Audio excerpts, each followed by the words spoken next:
एका लग्नाची दुसरी गोष्ट। सुख घाली माझ्या दारी पिंगा।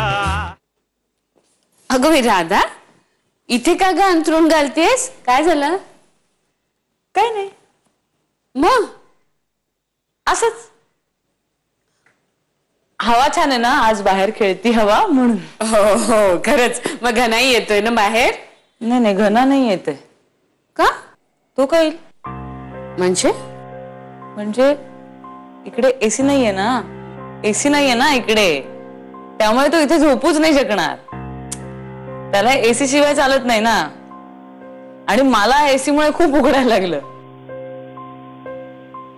म्हणजेच उकडायला लागलं म्हणजे थंडी वाजायला लागली असं झालं आतमध्ये। आणि मला हे झालं, मगाशी 2 शिंका आल्या एसी मुळे, थंडीमुळे, त्यामुळे म्हटलं की मग इथे असं छान हवेशीर मस्त झोपता येईल, बाकी काही नाही।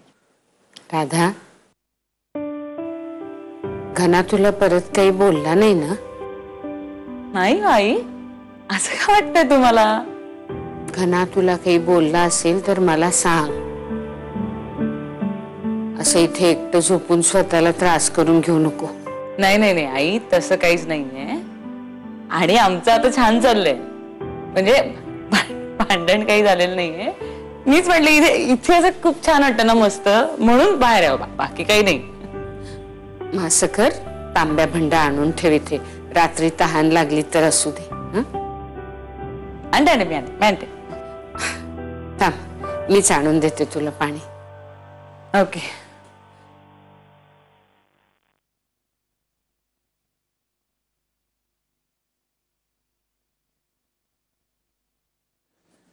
राधा, इथे झोपतेस तू? हो।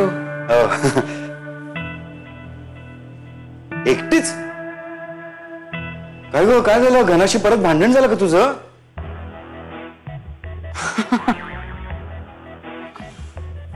नाही काका, त्याचं काय झालंय,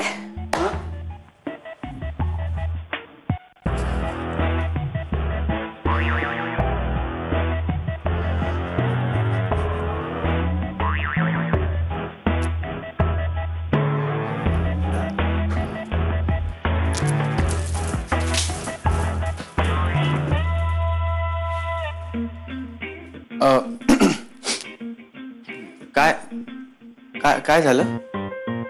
मी आता अशी बाहेर नाही झोपू शकणार। म्हणजे आता फक्त गंगा, परी आणि माई आजी राहिल्यात मला विचारायचं। काय? हेच, घनश्यामचं आणि तुझं काही भांडण झालंय का म्हणून। हो, सगळे येऊन विचारतायत मला। सुप्रिया काकू तर म्हणाले की तू मागच्या वेळेस ड्रेस नाही घेतलास ना घनश्याम कडून, म्हणून होतंय असं। आपण अडून राहायचं, कीप इट गोईंग, तू बाहेर आलीस म्हणजे घनश्याम पण येईल बाहेर, असं म्हणाल्या। मग माऊली आले, त्यांनी 3 अभंग ऐकवले, मग कुहू आली, तिने एक कविता ऐकवली, प्रेमाचं भांडण।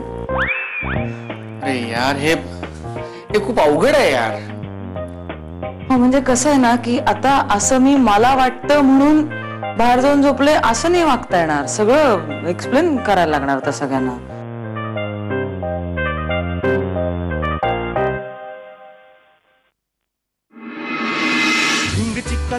एका लग्नाची दुसरी गोष्ट। सुख घाली माझ्या दारी पिंगा।